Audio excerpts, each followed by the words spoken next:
back of my head and I'm dead. I got the devil inside me and everything there seems red. Vision's blurry, I'm in a hurry, my skin is starting to shed quick. Call up a doctor, swallow some pills, maybe I'll wake up in bed. I'm a disaster, can I move faster? Honey, I'm over the edge. No funny stopping me, I'm not your property, gotta take care of my ledge. My friends are dead, I'm losing my head, I gotta get off of these meds. I am unstable, willing and able, give you this body to pledge. Oh my God, you are the devil.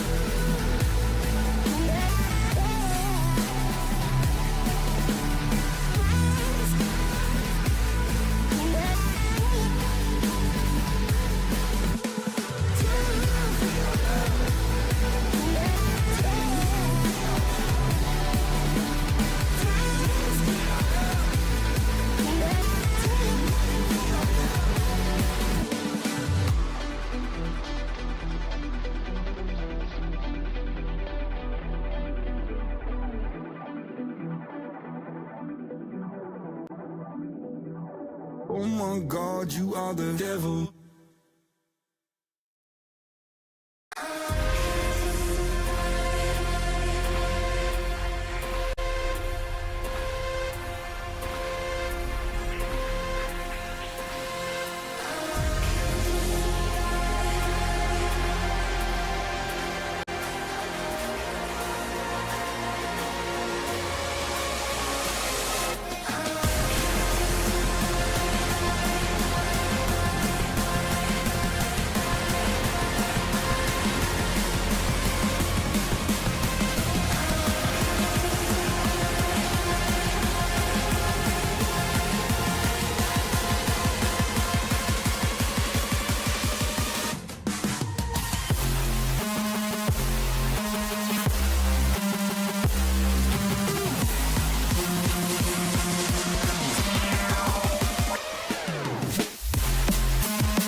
I could be the one you talk to when you're feeling down.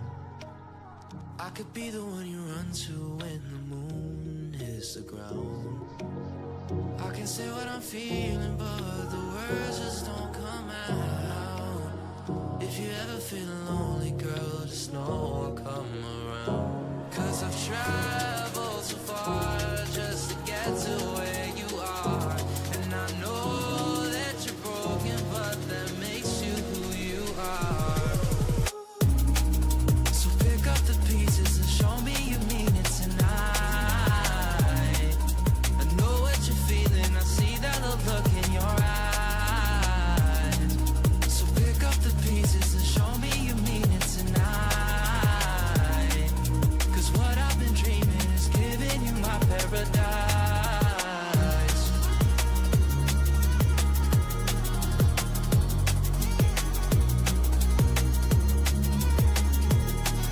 So pick up the pieces. So pick up the pieces.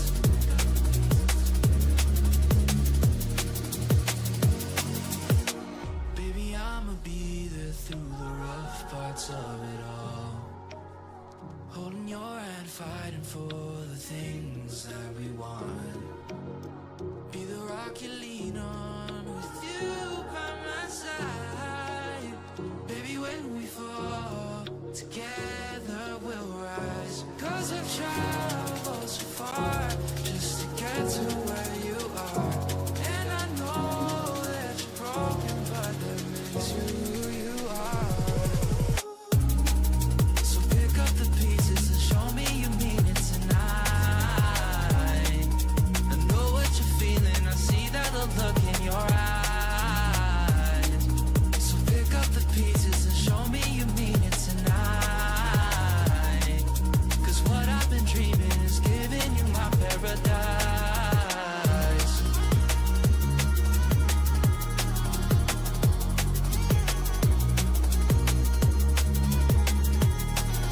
So pick up the pieces, so pick up the pieces, so pick up the pieces, so pick up the pieces. Show me you mean it tonight.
in the city, rushing through me.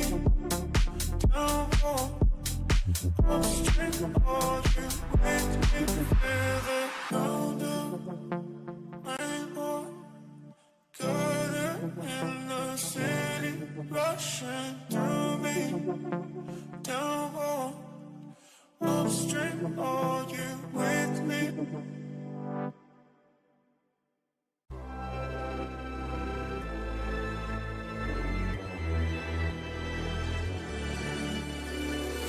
Best to give me your loyalty. Best to give me your loyalty. Cause I'm taking the world, you'll see. Cause I'm taking the world, you'll see. They'll be calling me, calling me. They'll be calling me, calling me. They'll be calling me royalty.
calling me royalty.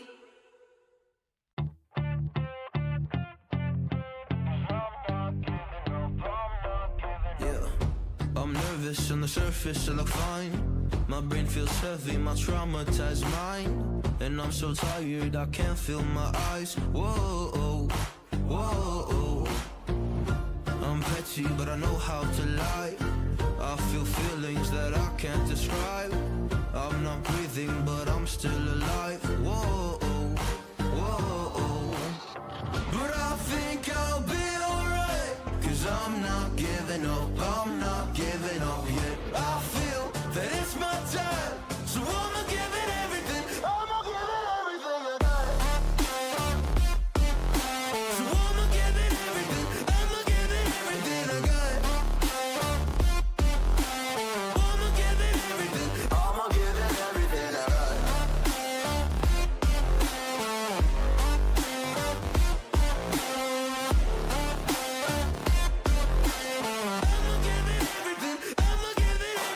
I got. Why do I still have hope? So many days have passed. I wait around for things to change, but change has not come fast. I'm asking all the questions, but then I question them. Like, what's the point of living, existing when you can't see your God in flesh? I'm looking for the answers, they say to pray instead. I think I'll find them one day, but with a helping hand. I know that it's not easy, but I believe I will. Yeah, I'll get over all my fears and really conquer everything.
Well, this one is a knocker.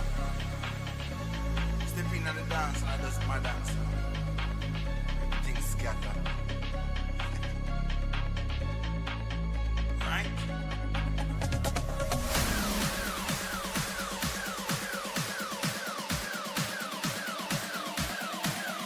Right?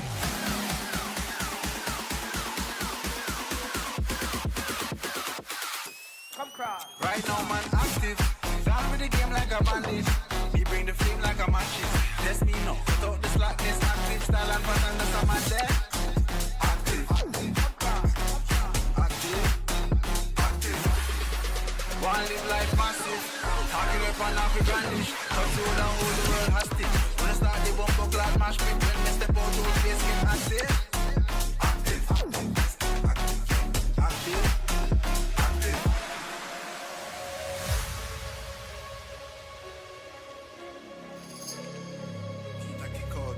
Hey, can you stand now? Clocks on the east side, bad bitch on each side. Big splits, chillin' on the beach side. Run things where you feel like. Cake big, have a carve out the peace line. Freestyle now, millions for each line. Too cool, when I need ice in my beverage. Test this bigger, please find the exit.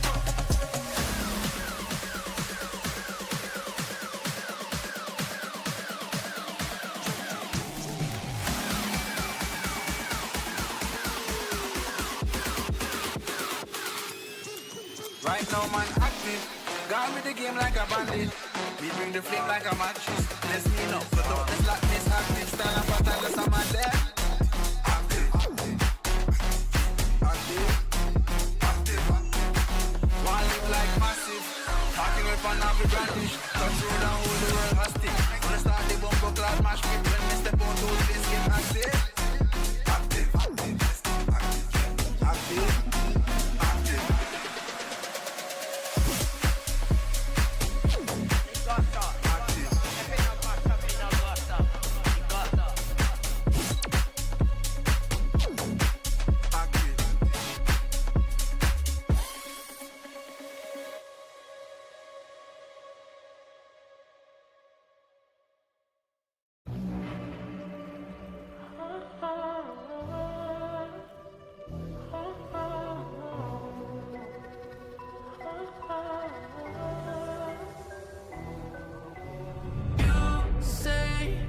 I'm craving hope in this darkness.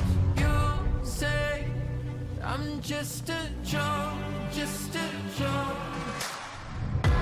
Shivers my spine so bad. Swimming in the river takes too much.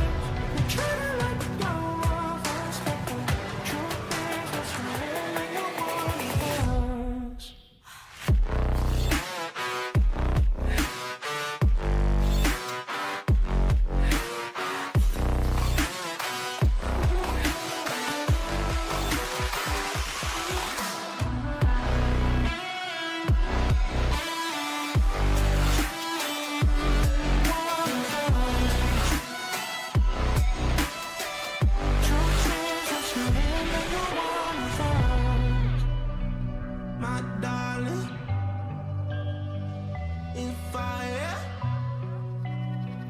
My darling, rose and fire. You're a liar. You say, my darling, rose and fire. In fire. You say, my darling, rose and fire. You're a liar. Shivers my spine so so. Swimming in the rivers, swimming in the rivers. I'm trying to let go of us, but you know.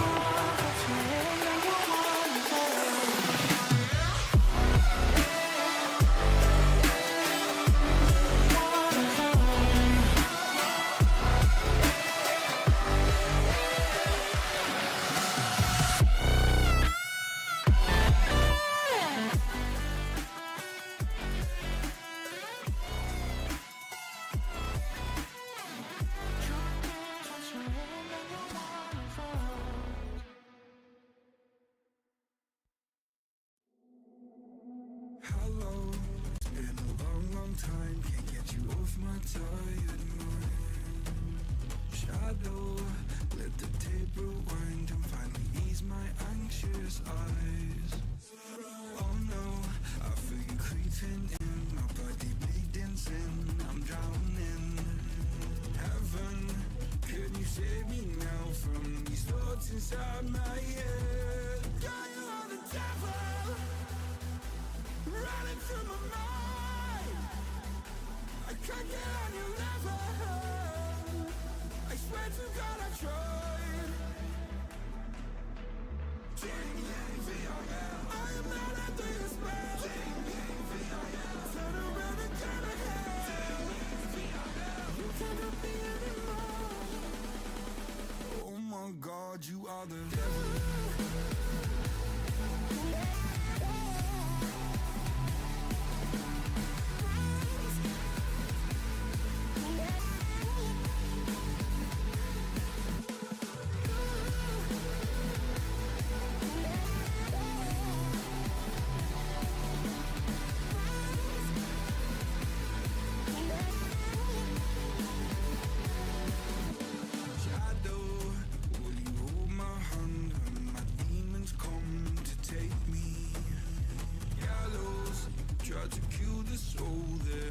So hard to save.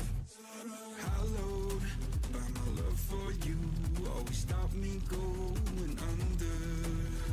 Follow every step I take, 'cause our walls are coming down. God, you are the devil, running through my mind. I can't get on your level. I swear to God I tried.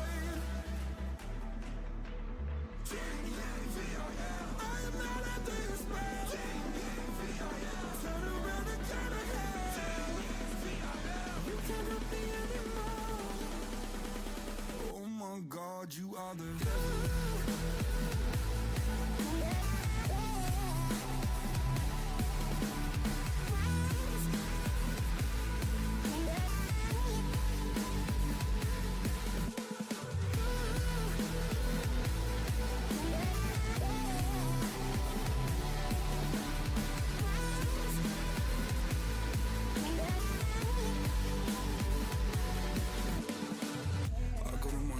In the back of my head and I'm dead.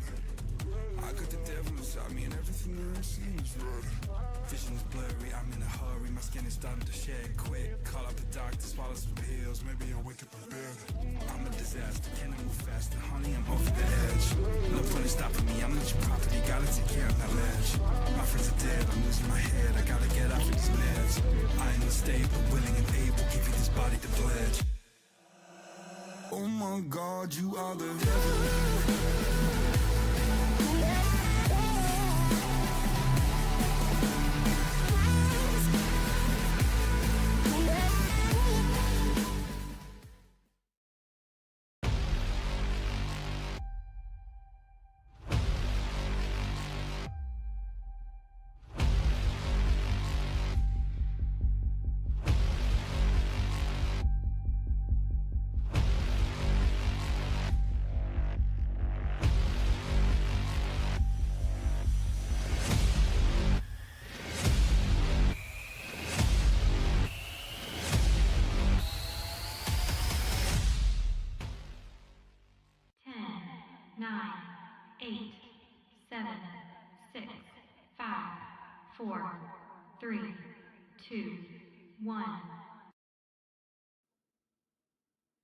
Three invitational qualifiers, 3 open qualifiers, and 2 monthly finals. All done. It's our 3rd monthly final time here at the Arena Esports series powered by Etisalat by EN. I'm Time Light. Joining alongside me here is Miwa. For the first time on broadcast, actually, Miwa. We have a monthly final to send a team to the playoffs and another one home at the end of the day. Yeah, and you know what? I've seen a lot of other games with Arena Esports. However, I've not seen the CSGO scene just yet, and CS2 actually now scene just yet. And I mean, I've done a lot of CS before, so I'll be really interested to see what we can expect from some of these teams. And to my knowledge, you've been hitting around here a few times in CS2 with Arena Esports before. Is that correct? Yeah, I've been on, I think, all but about 2 broadcasts, and one of them was because I was working a LAN, the other one was because I was just there for fun. So, a pretty decent couple of broadcasts to not be a part of. But 2 of them that were actually really good, I watched them back, and I was kind of upset that those are the 2 I missed. Anyway, monthly finals, back on the cards again, and another instance to send a team to the playoffs. Here in CS2, it's a little different than maybe some of our other games. If you were here for PUBG Mobile back on Tuesday, we don't send multiple teams per qualifier, per monthly final to the playoffs or to the grand finals or even to the last chance qualifier. There is no last chance qualifier. Playoffs only has 4 teams, 1 from each monthly final. We already have 2 there. We're sending a 3rd one there today. Yeah, and especially with a lot less teams, because I've done Free Fire here before, and granted, Dota I guess is a little bit more similar, but going from Free Fire where you're sitting with 16 teams down to here where we've only got 2 does make it definitely feel a lot more intense. But I mean, like you say, there's been a lot of other games to show, and can you give us a quick recap on some of the other games that you've been a part of or that you have seen from Arena Esports CS? I'm not gonna lie, I delete all the games that aren't monthly finals, so I only have 2 of them in my notes. But the monthly finals that we've actually sent teams to, we'll take a look at down the line. My favorite game thus far was RGW actually winning their monthly final. They ended up losing first time over. They then had a redemption arc. They won their monthly final. Then they went on to the playoffs from there. We've had a couple good monthly finals. I am thinking this one will be something similar. Unfortunately, I don't think it's going to be a 3-map affair. I think this one will end in 2. I think we have a fairly concise and, I'm not going to say easy victory, but a victory nonetheless for Team Nevermind. They played very well in their own invitational qualifier and took on Team Blame in a fairly close affair, but it was still a nice 2-0 for them to take home. Well, we're going to have a look at the prize pool here, and you can see the prize pool for Arena Esports. Prize pool of around approximately $1,200, with first place taking home 650 of that. I mean, this is a big money prize pool. And here we go. This is the tournament roadmap that we were talking about. Some of the teams that we've seen so far from those monthly qualifiers. And we're getting there towards this finish. We're in this second half of these monthly finals, and once these monthly finals are done, into the playoffs, into the grand finals, and then it's over, and it feels like it's not even began just yet. And you were saying how Team Nevermind should be the one taking this pretty easily. I'm gonna have to then counter that and say POGGERZ, purely just because I think they have a really awesome name, and that's true. The pure basis that I've gone for most of these teams so far with Arena Esports, and it's not let me down just yet. But we're going to be heading into the game soon. Make sure to thank our partners, though, being AD Gaming and Platonia, and we are powered by Etisalat, so thank you very much to those. And yeah, what a wonderful stream we have ahead of us today. And I mean, you've been here from the beginning, I'm assuming, right? Because you said you've been here for quite a lot of these. So what was that first stream like, and how does it compare to what we're thinking going into these games? Interestingly enough, it was actually fairly similar. We have almost the exact same format for all of our, stream assets. In terms of the actual, creation of the game, I feel like it's been a lot smoother. The main problem that we had to start things off is we played our first week the week after CS2 came out. So naturally, the game was terrible. We had so many problems. There were so many difficult problems that our production really couldn't even handle. It was just issues with the game, lagging with the game. The overlay is still terrible. I miss the old GoTV overlay when you could actually see the default information on both sides, and now it's just little profile pictures at the top of the screen. I don't get a KD. I barely even get their money. I want Global Offensive's way of watching demos back. Please and thank you, Counter-Strike 2. That's all. But since then, we've had, like I said, 3 invitational qualifiers streamed. We've had our open qualifiers, but they are not streamed. We still only have 1 invitational qualifier left. There's only 1 opportunity for teams who don't get an invite to make it now as they go through open qualifiers for the 4th time. And that 1 monthly qualifier. After this one, we're only sending 1 more team to the playoffs. And it's playoffs times towards the end of January and grand finals towards the end of February. Yeah, I mean, we're getting, like I said earlier, and like you just said then, we're getting close to that finisher. And CS2 has definitely not been the most polished game, especially on release like you're talking about. But I think now, especially, a lot of these teams are going to start honing in on a lot of the new mechanics that are implemented, especially the smokes. I've seen in tournaments all around the globe, really, in CS, teams day one had no idea what they were doing, and it only a couple months after now suddenly are able to play through these smokes fantastically, especially using frag grenades to be able to get through smokes so easily, which has completely changed the tide of the game. And with teams finally holding up to that, we're going to see more and more competitive CS2 games coming out, and especially from this monthly qualifier and next monthly qualifier, it's only going to get better and better from there. So make sure you stay tuned for Arena Esports, keep up to date with all of the action that we're going to see here tonight. And as well, keep up with the other games as well. We don't just do CS2. We do PUBG, we do Dota, we do Free Fire, we do it all. So make sure you stick around. Here are 2 teams today. As previously mentioned, we're going to see a best of 3 between Team Nevermind and Team POGGERZ. And who knows, maybe it'll be a quick best of 3 and be a smashing 2-0, or maybe this will go all the way to the overtime of game number 3. We'll just have to wait and see. I think Game 3 is a possibility, but it really comes down to Nevermind having to make mistakes. Also, Nevermind, the only graphic designer's disaster of a logo we've had all season. Shout out to a lot of the teams. The actual non-filled in or fully filled in PNG feels bad, man.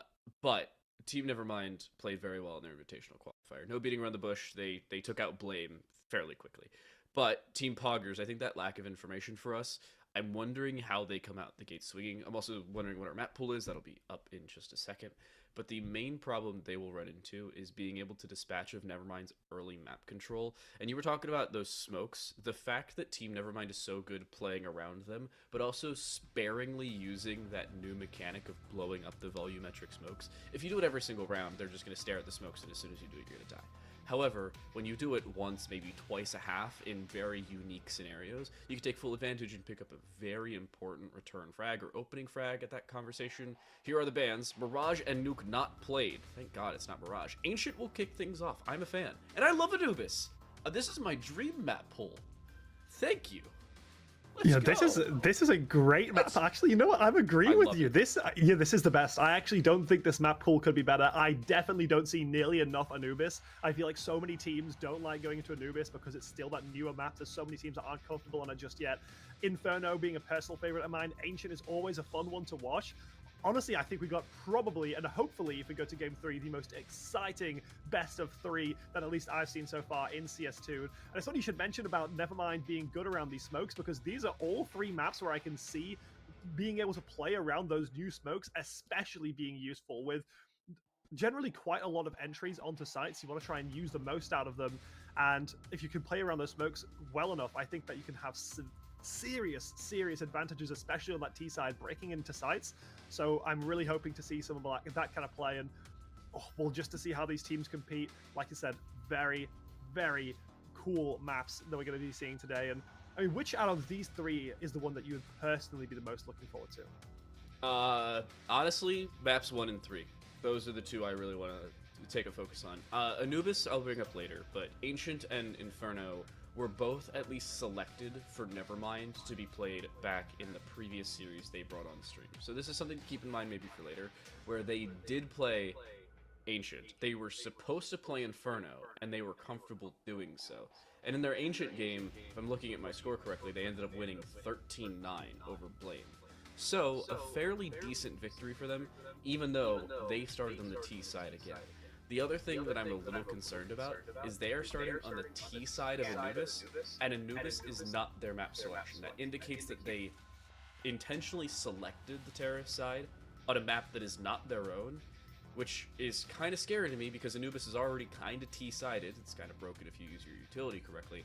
And if you know what you want to do on the T side, which teams who usually select the T side do know what they want to do, I don't know how this is going to look for POGGERZ going into map 2, but I'm getting ahead of myself. Ancient's on the cards first, and I'm excited for it. Yeah, but I mean, who knows? There could be a huge overarching plan that we're seeing from Team POGGERZ here, the masterminds behind it all. But like you said, Ancient's going to be that first game. It's going to be that first, I guess, dip into seeing what both of these teams can throw at each other. And especially with this being the map pick from POGGERZ, do you reckon that we're probably going to be seeing any maybe flashy strategies? I don't know how much we see in Arena Esports and Arena Gaming in terms of like this kind of flashy stuff. No, there's not going to be, at least there wasn't anything flashy last time we saw them. The thing they were very good at was early map control, and on Ancient it's kind of difficult. Really the only positions you fully have to worry about are the standard 3, which is, or maybe 4. You have mid, lamps, you have long, and then A tunnels. So those 4 are fairly easy to take advantage of if you get early map control. And a lot of times teams don't even try and take all of A. It is the one site in most of Counter-Strike that teams don't try to play at all aggressive on in the earlier stages of the round.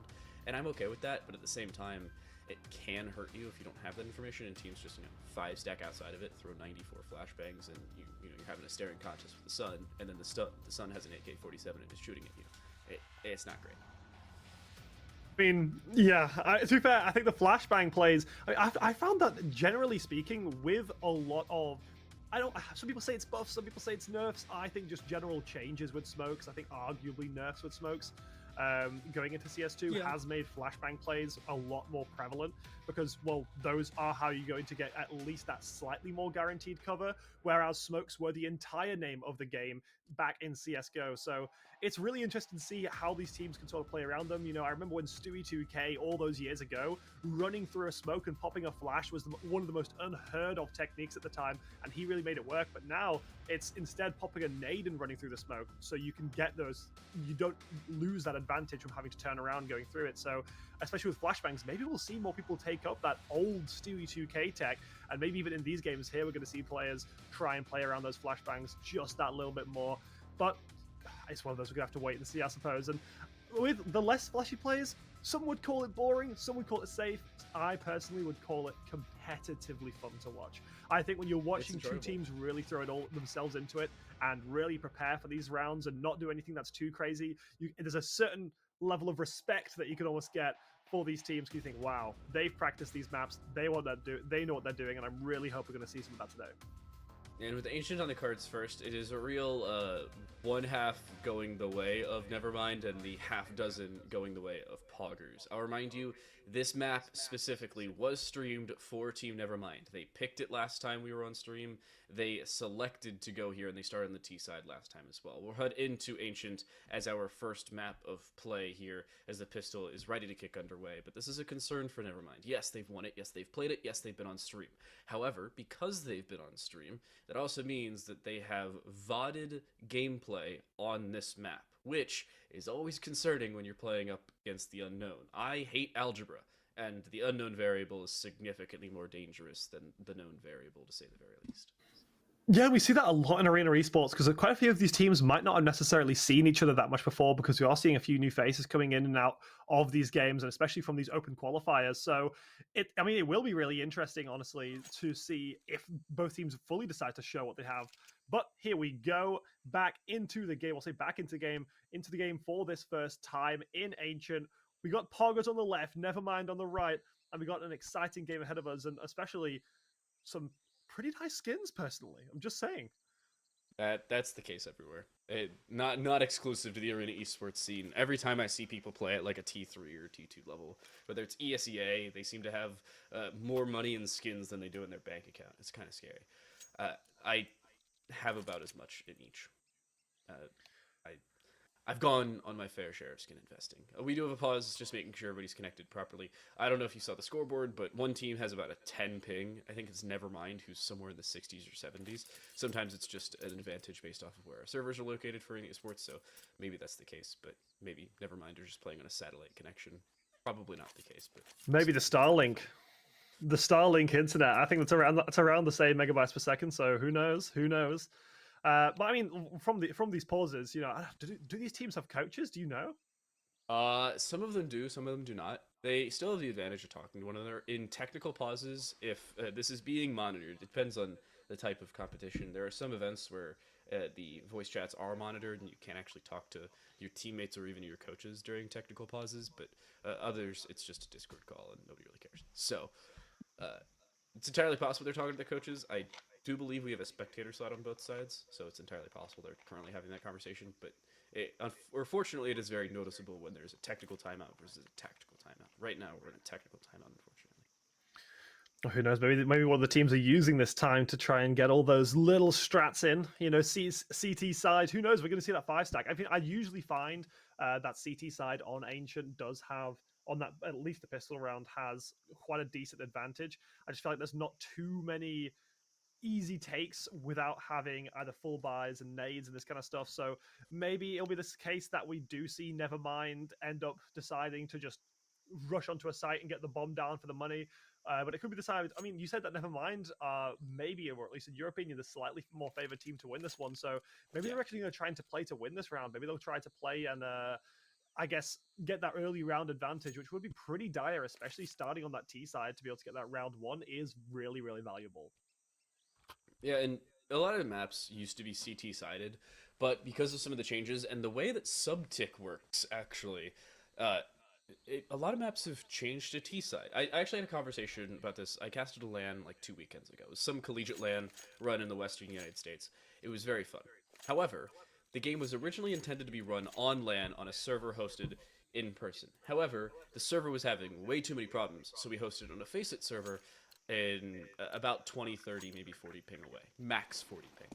And even though it was a 40 ping difference versus a 5 ping difference for both of the teams, they said the T side was so much better, and that was actually the case. Both teams had an abysmal CT side on all 3 maps played. And that's something to keep in mind, especially when you have teams that are on 70 ping versus 10 ping or 15 ping. We were also told by production that the servers are vetoed similar to maps, so this is the best possible scenario for both teams, or about as close as it can be. We did have a player AFK, by the way, so show up for your games, kids. And we could start on time, but luckily we're underway and pissed around to kick off our 3rd monthly finals. Yeah, and a very slow post around at that, but we are seeing Carmel move out, get that early pick in mid, and retreat back to the team, which does give the 1-player advantage. However, they really want to get this mid control. If they can take control of mid, if Nevermind can get round 1 mid control, this could be massive for them. The smoke's going to come through, blocking off the top of mid. However, the turnaround, just standing on the boxes, bringing it to 4-4. And now, suddenly, this round's picking up in pace a lot more. Entrances onto the sites as well. And, well, it felt like all across the map there was something going on, but now we're in a 1 versus 4 situation, and I just don't see POGGERZ getting this round. Nah, Nidal with 3 kills already in day is left alone. They're being flanked through red. They seem to be aware of the possibility. I don't think they're going to clear the corner. They jump and still end up winning the fight. It becomes a 2v1. This is not unreasonable. The issue is they do not currently have a kit. There could be one on the floor, but they'd have to go retrieve it and find a couple kills to try and lock in that defuse. This one seems less than likely. Flank behind, Nidal will find 4 kills. And never mind that pistol round victory here on the T side. Yeah, and you know, that's what I was talking about before, and getting that T-side round 1 is going to be quite big. And a nice little 4K from Nidal there, really, to just open them up straight onto the scoreboard. Who knows, maybe we'll try and see a big 30 bomb come out of this game, but it's one of those which you have to wait and see to see what comes out of that. But where do you think that really fell apart for Nevermind there? Because it felt like that mid pick wasn't the only mistake they made. The fact that they gave up B-Long, or they played exclusively for B-Long and gave up the tunnels, that was the main problem for them. And as soon as they gave up the site, Nidal just walked in, found 2 kills. It was about as clean as you like. And they did find the kill into No Love, who was playing on that long box, but it was only because they had a piece of utility in hand, which is not supposed to happen, to say the very least. Luckily, it doesn't come back to bite them. They're okay at the end of the day. All is fine. However, problems starting to develop as they're exclusively down to pistols, and problems are starting to develop. I don't know what they're trying here. More aggressive B tunnel? I mean, at least they've understood where they went wrong last round. The problem is you're about 3 minutes too late. I mean, a little bit too little too late, and now we're seeing a slightly more aggressive push from Vessel there. He is going to get that pop onto mid, opens up. They're not even ready for it. Nevermind getting mowed down, brought down to 2 players off that. Nevermind make that 1 with the Deagle coming in through from day 0. And now it's all left to Simple, but Simple does get that first kill. I mean, who knows, maybe this is actually just the real Simple in disguise. He's going to try and close out the round here, gets the bomb down, has the money in hand. AK is now starting to push onto the site though, and Simple just caught off the back there as they're able to clutch up the round, win that second round off the force by being very valuable for POGGERZ there, even with the scoreline giving them that slight advantage. I mean, arguably enough, winning that second round better than winning just the pistol and then walking away with the second round victory as well. Because never mind, you can see their money on the bottom side of your scoreboard. There's not a whole lot of it. This will be a round where they probably invest into lower pistols, not great economy or utility. You probably won't see even armor on most of those players, and understandably so. So this is POGGERZ almost certainly locking in the second round. And this is not something that is uncommon to Nevermind. Back when they played against Blade, they won the pistol on the T side, they lost conversion, and then they ended up winning what would then be the bonus in terms of everybody's technical favorite way of round progression in the first half. It doesn't seem like that'll be the case here, though. It's much better weaponry for POGGERZ. It's not included. Yeah, I mean, and like, we are seeing the first fight of the round. Vessa does get that kill. Just going to try and spray a little bit through the smoke. However, nothing's going to come through for that. We do see a max 10 throw across the board, and now Nevermind just seems to be falling apart by the seam. POGGERZ 5 versus 2 right now, as Nevermind on their sort of pistol buy here, trying to just get something out of it. Maybe try and go for a few kills and secure a couple weapons for a save, but it doesn't look like it's going to come through. And now the 3K coming in big. Oh, there we go, the 4K.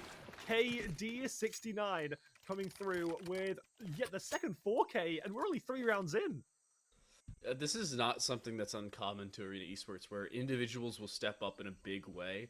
I'll say it like I've said it about every single time. It is extremely nice to see individual players step up. However, it is not good for teams to rely on those individual players to perform. It's nice to fall back on if you really need it in a clutch scenario, but you cannot rely on them every single round because, let's be honest, they're not going to clutch every single round. It's just not going to happen at the end of the day, and teams sometimes rely too much on that. That can bite them later on. Yeah, I mean, I think team play, especially when you start to look to more of these force buy rounds, it becomes a lot harder to have an individual player really show up as much as we've seen so far. So who knows? Maybe that'll be the downtrodden of either of these teams here if they do rely, like you're saying. But this aggressive push from POGGERZ to take control of mid seems to almost have gone unnoticed. But they're going to get that push through, swinging around the corner, and they're actually going to lose that trade entirely. And now Nevermind, the first time an advantage in the last few rounds, trying to maybe claw up that 2-2 and keep the scoreline as even as possible. A push gone wrong, and a second push gone wrong as well. Seems POGGERZ have gotten way too overconfident, as now they're only down to one person in this 1v4 situation. I don't even know if you go for this, honestly. Go find one of your dead teammates, pick up a better weapon. This is not great for POGGERZ. Benefit is they didn't have to buy all that much to win the previous round, and you actually retrieved a Galil. That's all you'll do. You'll then drop it directly after, and we're tied up once more. Nevermind, a very clean round, only losing a couple players at the end of the day, only losing a couple rifles as well. Their economy will be more than happy, and POGGERZ will still be able to invest here because they did not have to purchase up in the last couple. However, again, it'll be, we'll say, not the greatest for a couple of their teammates, and more importantly, at the end of the day, it's our first real gun round, as both teams have rifles across the board. Yeah, and I think we're finally into that. I guess some people call it quote-unquote proper CS, when both teams are full fight. We're going to see another now as well, just to try and shut down that mid for as long as possible. However, they're going to run out of nades eventually. Flashes keep flying over. Frags are there to try and slow them down, but is it going to be enough? I think the best are trying to spray through the walls here. It seems like POGGERZ, honestly, are in a situation where they're just trying to look for anything, because so far these first kills have been vital for them to win rounds.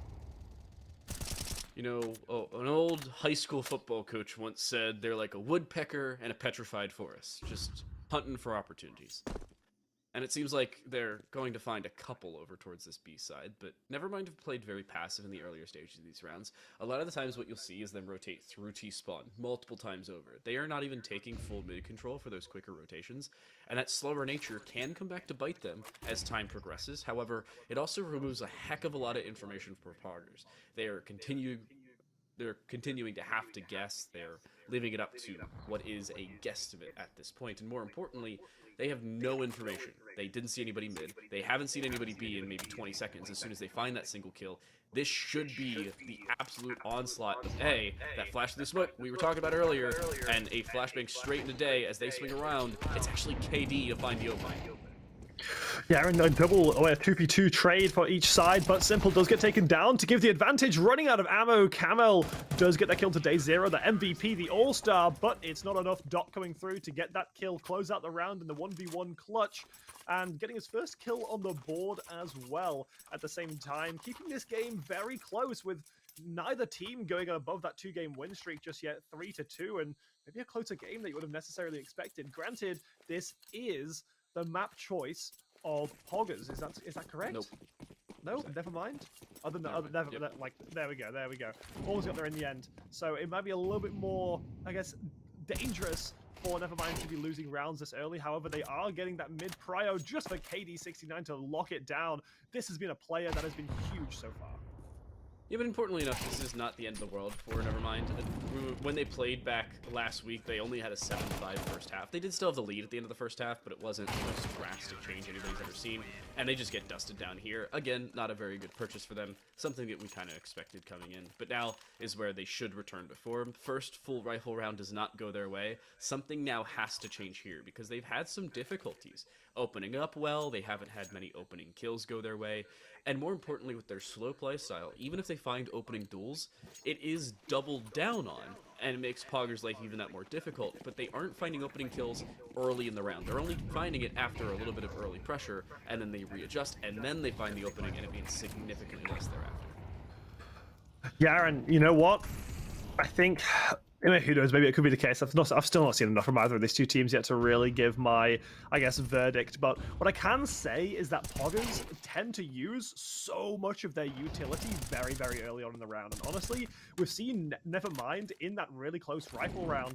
They actually waited out basically all the utility from POGGERZ. You can see they're just throwing it into smoke, same with frags, flashes, everything. So I feel like if at this point Nevermind decided, let's slow it down like they are right now, and said, we're going to wait out the storm, we're going to wait for you guys to burn through all your utility, we've still got a minute left on this clock, we can still push, and we can still easily get this bomb down with more time to remain. And right now, only a few flashes for the side of POGGERZ, but it seems that they have the aim in mind as Spore gets that nice little 1v1 onto Camel there to bring it to a 3 versus 5 situation, and Nevermind even further on this backbone.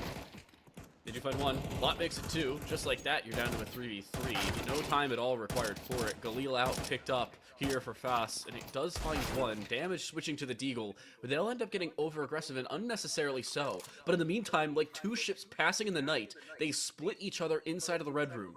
Lot on low HP has walked into CT spawn, and the rotation towards A may very well go their way. There's a player sitting behind him, and he doesn't know it, just for Nino to turn around anyway. Deos down, and Doc at a 1 versus 2, but I think he's had the sound cue. He seems to be aware that there's a player around Palace, and this may come back to bite him, but it ends up being his undoing. Lot on low HP, 1v1, it's Doc to 1v2, and POGGERZ to go up 5-2.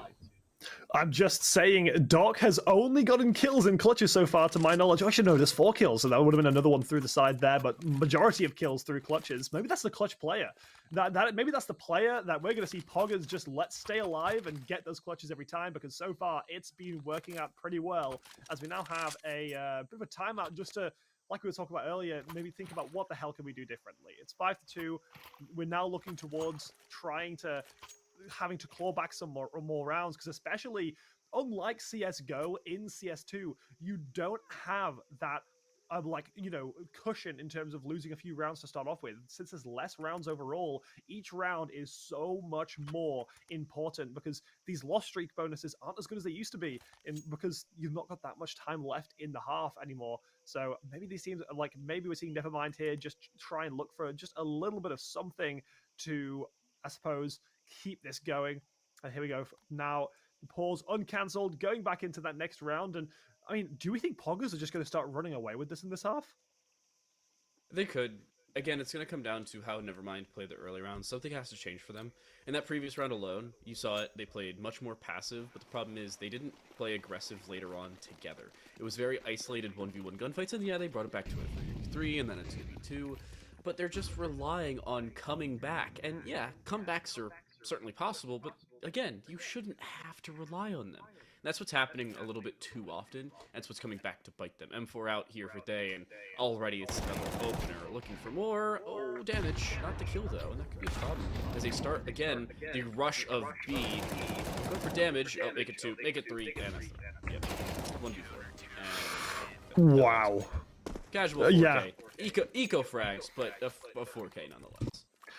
Endless amounts of 4Ks, it almost seems like, coming through from POGGERZ here. And now getting their 6th round under the belt. These rounds are starting to become a lot quicker as well, is something to really take into mind, because maybe Nevermind are hitting that mental boom stage. 6-2 is a scary scoreline. Yes, you can still, bring it back and bring it to that even or maybe slightly behind mark quite easily, but you've got to really start picking up where you're leaving off, because especially with this many members being alive on the side of POGGERZ means that their economy is just going to be higher and higher, so it's just going to make it that much harder for Nevermind to even get a bit of a snowball victory going into these later half, the second part of this first half. Today's episode of Do They Clear Their Corners? No Love seems to be aware that there's a couple players towards that close side cave, but a very singular dedication towards B, something we haven't seen from Nevermind before. Really early dedication, only about 30-40 seconds in, rather than a full minute 20, minute 30 in. The issue is they've given up a lot of map control. I talked about their CT side having great early map control. Their T side's had some difficulties with it. They've given up all of mid, almost the entirety of A main. However, they've taken most of B off the back of it. A loss of no love does make things difficult, but they've taken the site itself. It's down to Day, already finding 2, and switching to the 5-7 close range, but they're already low, and now dispatched of a 2v3 as it stands with the bomb going down, but Fesser already finds 1. Yeah, now we're left in this 2v2 situation. I think overall, POGGERZ has the idea of what's going on here. Camel not going to be enough, and now it's left down to the lone simple to try and make it work. But POGGERZ are all over the board here, bringing it to 7th round now. Very scary territory. As honestly, I feel like they're very good on these retakes because we've not seen them even squelter in a retake just yet. Yeah, the issue there, I was talking about the lack of map control and giving up all of A, all of mid, everything, and, well, the kitchen sink, it seemed. And that's the problem. Spa was on the flank as the bomb was being planted. And when that's the case, not only is it so difficult to hold down the bomb site, but it's difficult to throw off the retakers, because they're already focused on where this attack is coming from, and it seems like the defense was fully aware of where Nevermind had already occupied. The information was there, process elimination is not all that difficult at the end of the day, and it's working. Flash through, KD wants to get aggressive, and will, spray for 1, but overall 2 for 1, favoring Nevermind. Good start, and then Nidhall loses another fight. So it's a 2v3, or 3v3. Yeah, I mean, the 3v3 situation, I mean, it's definitely, it's thinning how much POGGERZ can spread across these sites and mid at the same time. So, you know, Nevermind do have that availability to try and 3-push one person, but POGGERZ have shown that they are able to match 1v3s and actually win 1v3s in a few different scenarios.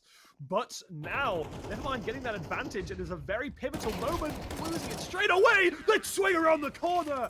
M4 coming in big, docking with a double, able to get POGGERZ what was almost looking like a Nevermind W, but Nevermind, it's a POGGERZ W instead. To say it, I think this is a POGGERZ game. I came into this thinking, oh, Nevermind have this. They looked confident in the invitational qualifier. They just have not looked like themselves here. I'll throw it back to just a week and a half ago. 9 days to be specific. Nevermind played Ancient. They started T side. They won the pistol. They ended up winning the first half 7-5. And their CT side was arguably better. They ended up walking away with a 13-9 victory. It was comfortable. It was about as clean as you like. Not the case here. They've had so many problems. They can't find opening kills on a consistent basis. Their early map control is just, I'm going to say it, abysmal. And as soon as they go for defaults like this, they end up playing it slower than ever. And it seems like my grandma picked up a mouse and keyboard. Why? Why are they so slow? Finally, they have some level of aggression outside of A. The problem is the bomb is in B main for some reason. Yeah, I mean, it just feels like they're completely faltering across the board, and I mean, the double peek does look promising though. That was a very clean by the books double peek to be able to get day 0 there. So maybe they could try and do something with it, but it feels like every time they get someone, they lose someone. They just lost the bomb in T-spawn because they didn't play for mid at all the entire round. Because of all the mid control held by POGGERZ, they were able to flank into T mid and T main, and it ends up giving them bomb control. Now it's a 3v4, and Nevermind have full bomb site control on both sites, and yet they have the disadvantage here because nobody's ever had to play the game of, oh yeah, how do we retake T-spawn? Swing from behind, Doc ends up finding one from the catwalk, a follow-up from behind as Fesser finds one of their own, and just like that, the round's over. Nevermind had everything going their way, and yet they split 3 and 2, they walk into A and don't think, hey, let's rotate the bomb earlier than we have full bomb site control, and their flanks are already coming through. That's abysmal from Nevermind.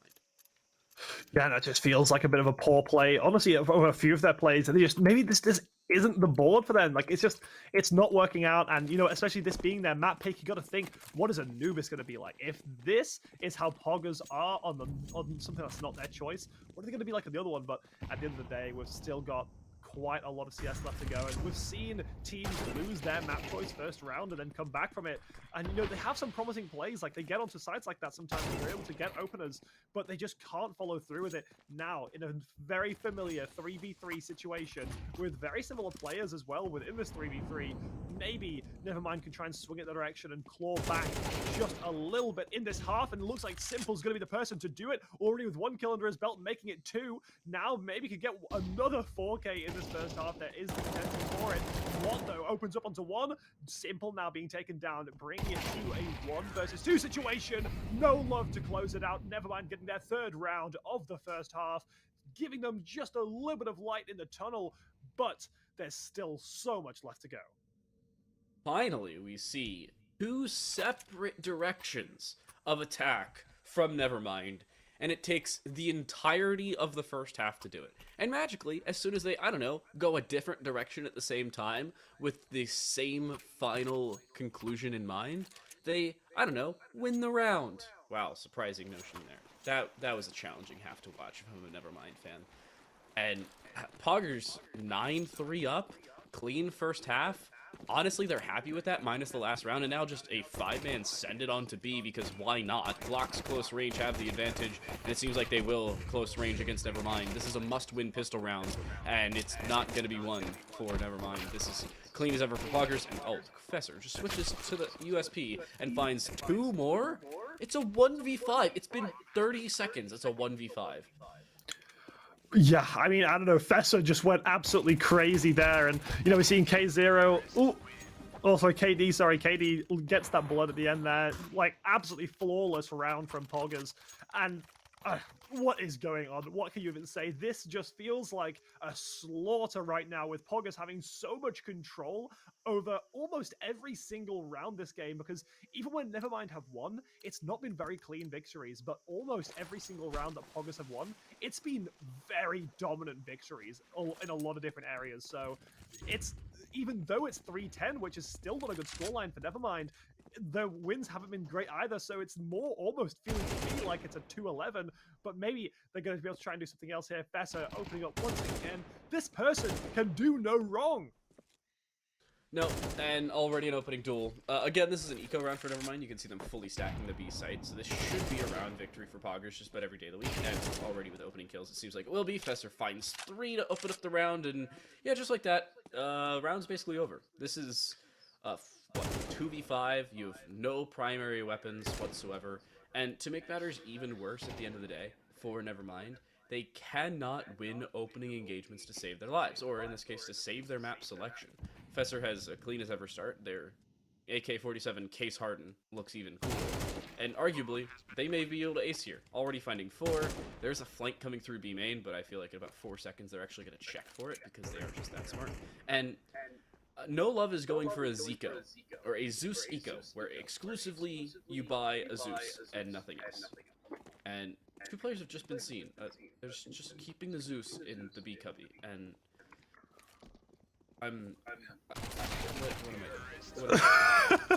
it was the Zeus playing for exits, but it wasn't. It wasn't going to be able to do it. It's. Brief reminder, I think this is a desperation play. You don't get money for killing somebody with a Zeus. So or maybe they're just looking for the gun. Maybe. But you're in a 1v4 then, and at that point you're only doing economic damage to them and economic damage to yourself at the same time. I don't know. That was a weird decision for me. Listen, they're just trying to do damage. They don't care who it's to, whether it's themselves or the enemy. They're just trying to get at least something. It is a bit of a desperation play. I feel like they're just trying to look for something to get them back into this because, well, it looks like POGGERZ are just wiping the floor with them, and that's because POGGERZ are wiping the floor with Nevermind and pulling through in such a also monumental good plays. It's great to watch, especially on this T side. POGGERZ, it's almost like you're watching pros versus silvers in some of these rounds with just how well some of the players have been playing. But now in a 1v4 situation again, I think Nevermind now finding themselves in quite a few of these 1v4s in the second half.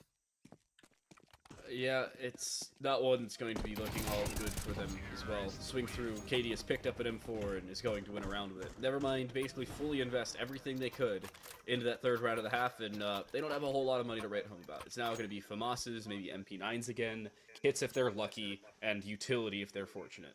And they need to win 9 straight rounds on a map that is their selection that they've just not looked like themselves on. I gotta say, this is a disappointing start for Nevermind, and Anubis has to be something different. They chose the T side. Hopefully they are cooking something, because right now they need to be kicked out of the kitchen. Well, we best hope they be cooking, because if they're not cooking, then it's going to be all over them very, very quickly in that second game. But they do get the opening kill in this round, so at least that's a start for them nonetheless. MP9 kill is going to give them a bit, but oh, Fessa, it's just such a hard player to push into. Every single time that you do, he just seems to be all over you, getting quite a lot of damage into the corner there, and he's going to force a player out. There we go, Day Zero getting that kill, pushing us into a 3v3 here. Doc going to quickly flash himself, get a bit of the power play going. Getting that kill into Day Zero, though, does mean that POGGERZ now are actually behind in the second half. No 1v3, but Doc is the person to do it. Doc has won these 1v3s before, but he isn't going to this time. Nevermind pick up a round, but they have a very long way to go. Oh my goodness, there's a start.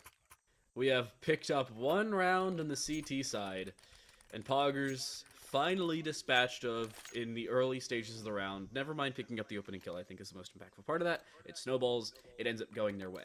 However, there's still 8 rounds to pick up, and still weapons to retrieve. POGGERZ don't have the cleanest of starts here, so they do have still weapons available, but challenging. A spray through KD, lucky to be alive, and Doc wins 1 make it 2 fights in mid, and is just gonna WQ a spa. I can't believe it worked. Make it a 3 for what? 3 for what? It's a 1v4. It's been 25 seconds here, Miwa. I don't like Counter-Strike anymore. Can I go home? I mean, like, POGGERZ just want to close this one out quickly. POGGERZ have no time. They're like, listen, I gotta get home in 30 minutes. Let's try and make this the quickest best of 3 we've ever seen. But, I mean, there's hope.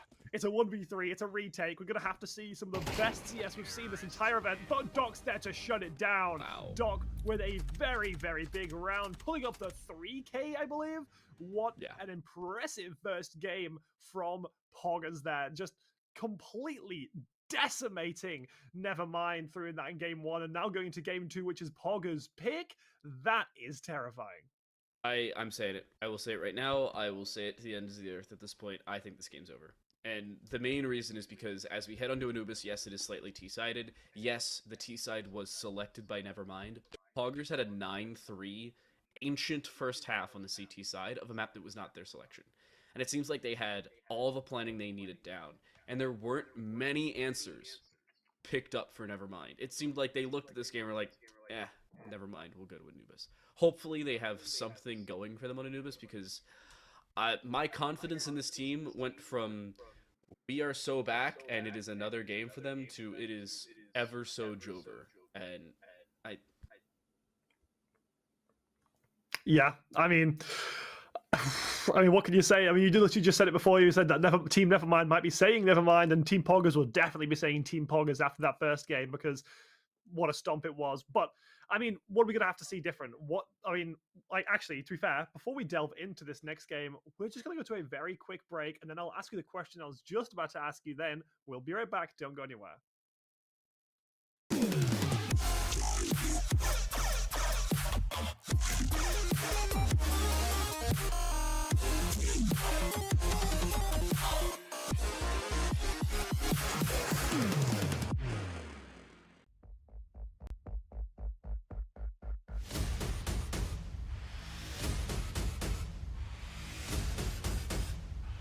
Let's do this, Abu Dhabi!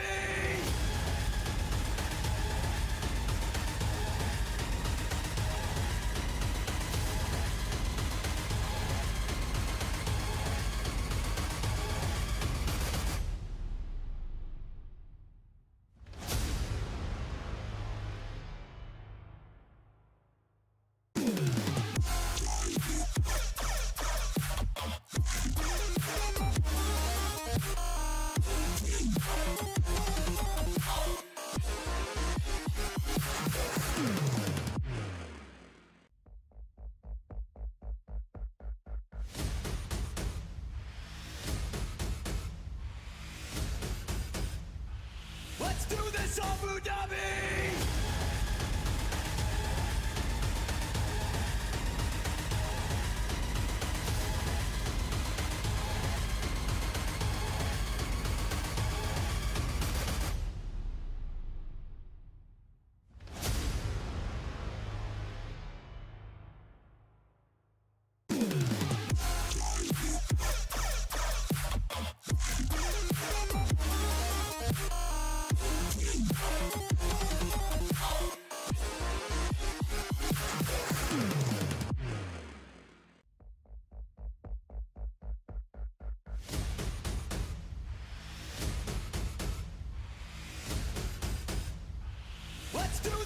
Abu Dhabi!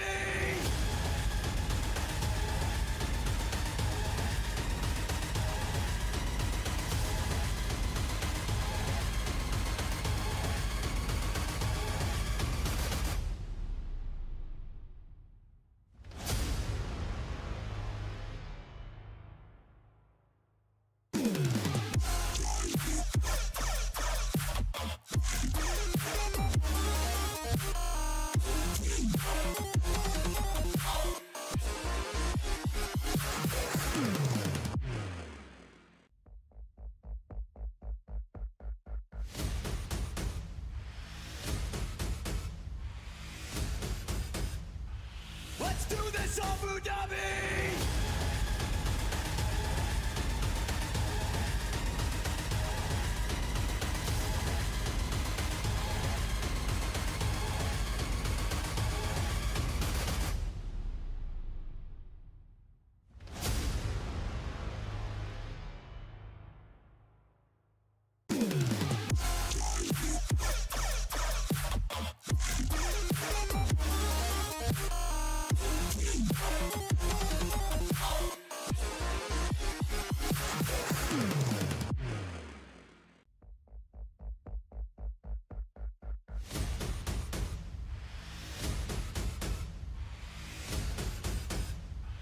Let's do this, Abu Dhabi!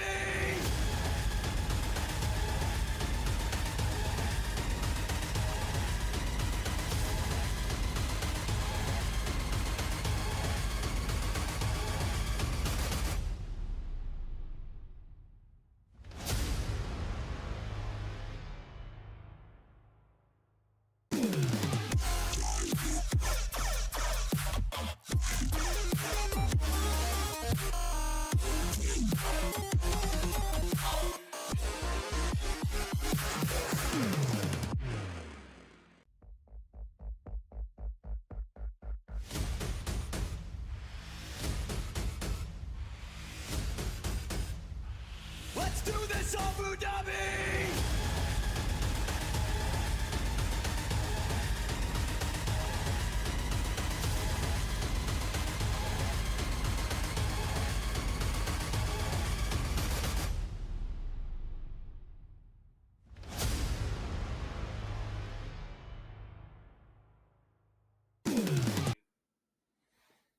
A map picked for Nevermind, and not very much a map successful for them. A 13-3 rout of Nevermind, 13-4 actually, at the end of the day, and they pick Ancient, but it did not look like it. Anubis is on the cards, and one they're sorely going to need go in their favor. They chose the T side, hopefully that goes away. I'm Time to Light, joined alongside me here is Miwa for the Arena Esports CS2 series, powered by Etisalat by EN, AD Gaming, our strategic partner, and Playtonia, our broadcast partner, allowing us to bring these to you. I gotta say, apart from the obvious of opening kills and map control here, Miwa, lots of things have to change for this team of Nevermind if they want to have any shot at even playing Inferno, much less winning the series. Yeah, and we're going to see some of the highlights very shortly, and we're going to see these teams having some of the, I don't know, maybe highlights, but I guess in Nevermind's case, some of the, I guess, anti-highlights from that game where we saw some very rough rounds. I mean, granted, it did just feel like it was all over for Nevermind as soon as POGGERZ were getting that. So I think it was I think at round 6, I was sort of saying to myself, I was like, yeah, this is looking pretty rough. But before we get to those highlights, what were some of the things that you felt could be really done differently for the side of Nevermind going into game number 2 to try and pull this back to a 2-1?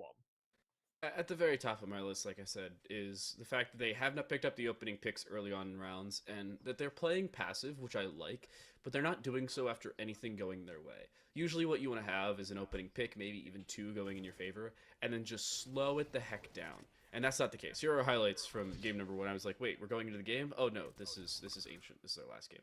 And never mind, they needed something better early. This is something you won't see on the highlights because it's really just kills mostly, but every single round on the T side, they would open up, they would throw a little bit of utility, or even just sit on one side of the map, and then just not pressure anywhere else, and then wait 20 seconds, rotate back over, and send it onto a site like, oh yeah, nobody's gonna be here. There's no way. And then they were almost every time.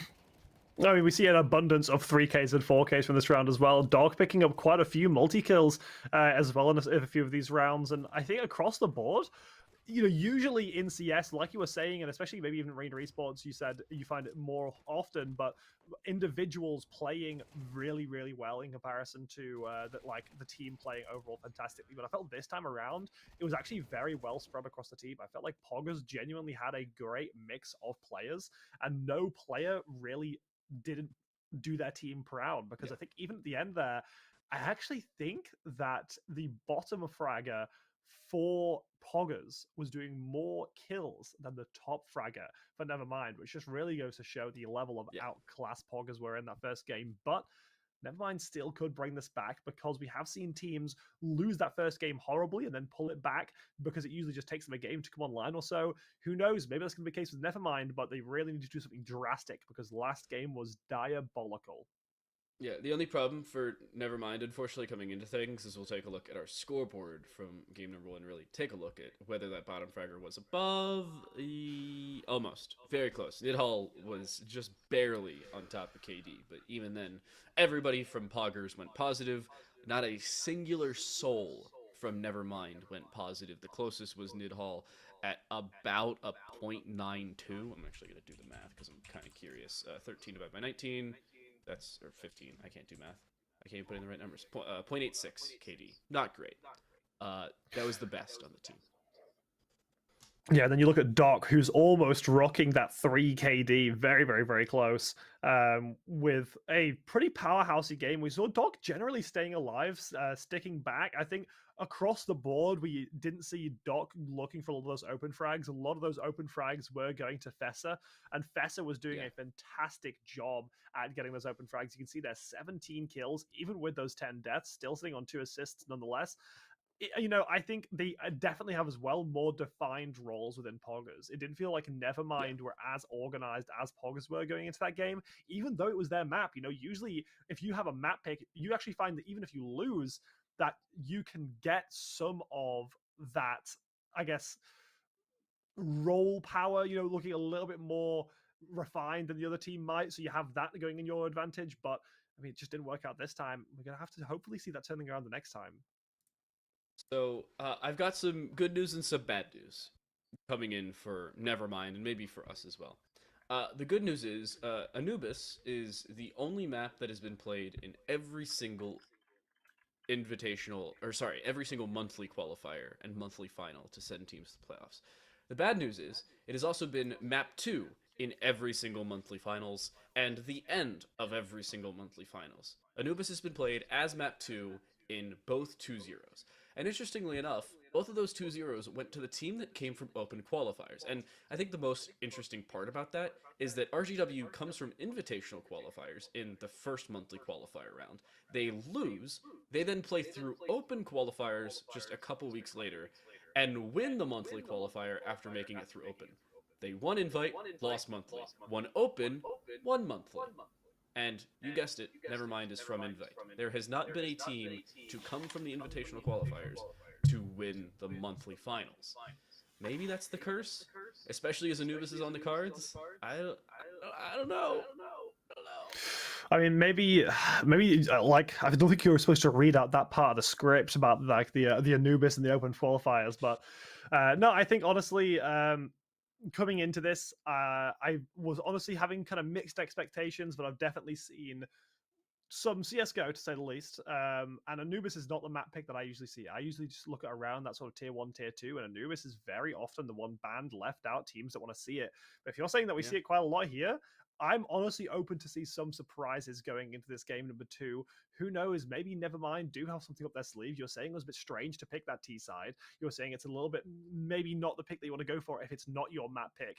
But maybe that's the plan. Like I said, evil masterminds Nevermind here, really planning it all out, and it could be it, but honestly, I have my doubts after game 1. And which player do you think from Nevermind has to really be the one to show up going into this game for Nevermind to have a chance? I'm going to say it's probably Nidal. I'm not going to lie. Nidal went 13 and 15 last game. They were a big step-up factor back in our first invitational qualifier this month, and they have to follow up here. I don't think that this team is going to be able to perform without Nidal. Probably 1.5 KD or better is probably the number they're looking for. And again, I said it, they played Anubis the last time we saw them. They looked good on Anubis the last time we saw them. The issue is, again, relying on an individual is not a good thing by any means. And I'm concerned, to say the very least, and I don't know how I feel about this match. I'm thinking 2-0 back the other way.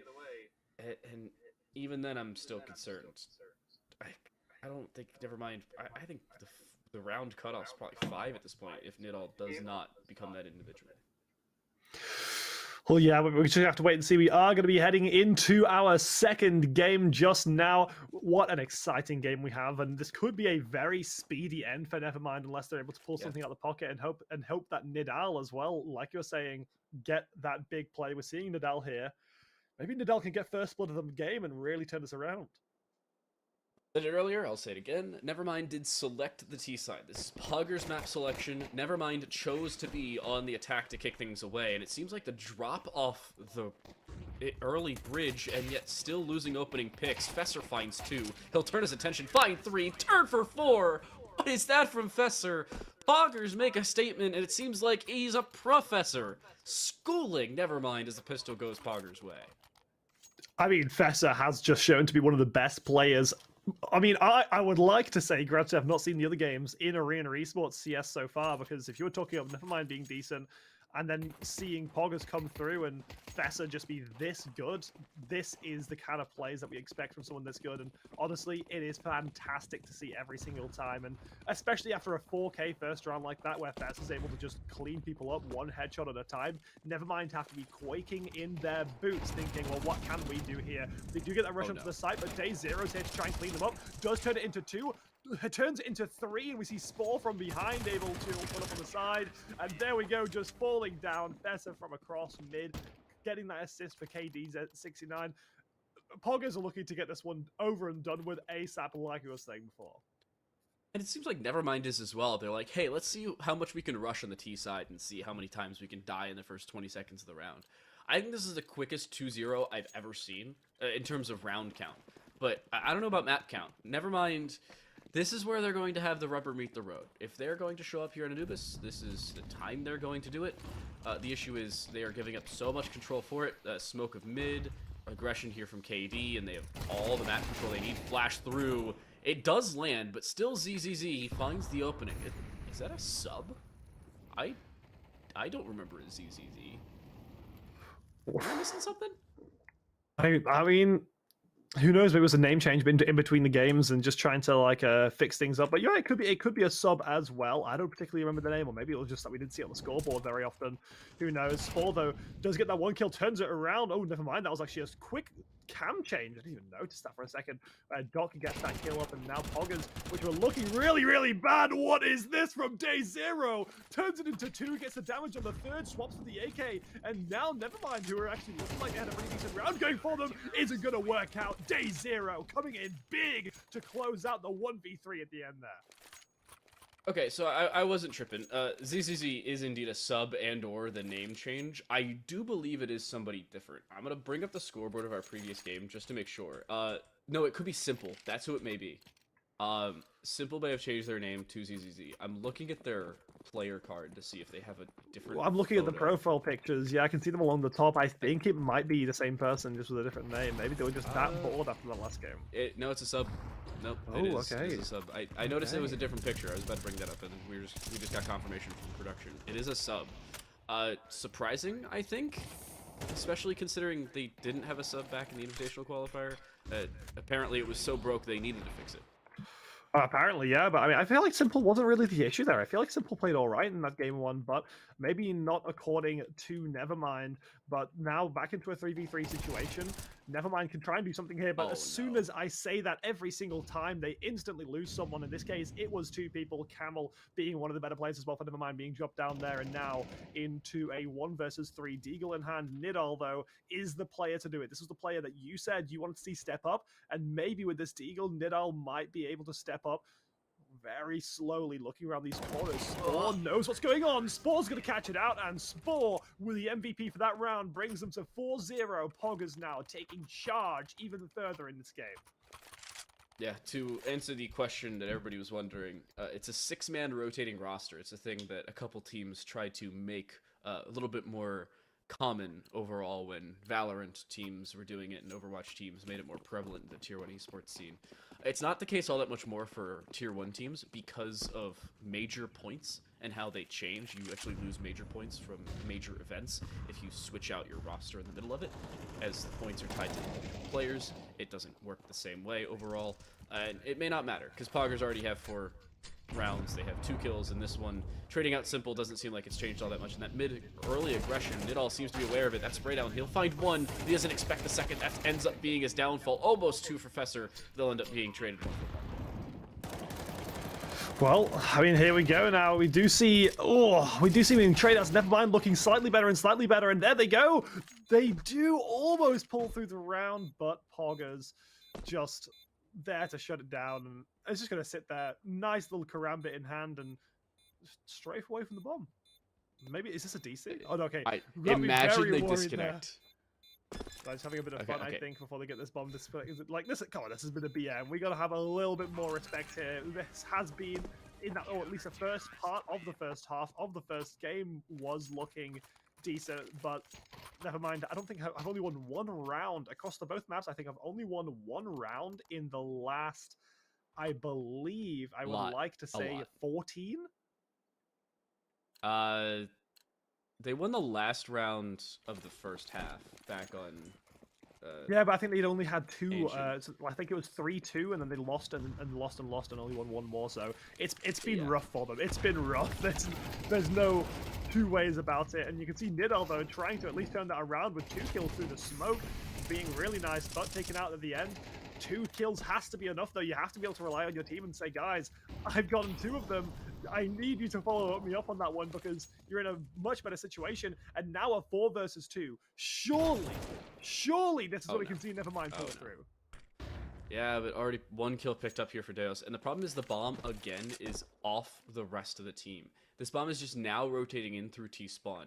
And the re-aggress from KD, if they find a split gap here, they could take out both players as they rotate through main. Even if both players walk through main, there's somebody behind him. No Love is going to rotate in. I think he's seen the shoulder. He will find the kill. Very, very close there for No Love, but the frag still picked up, and the 1v3 still walking through.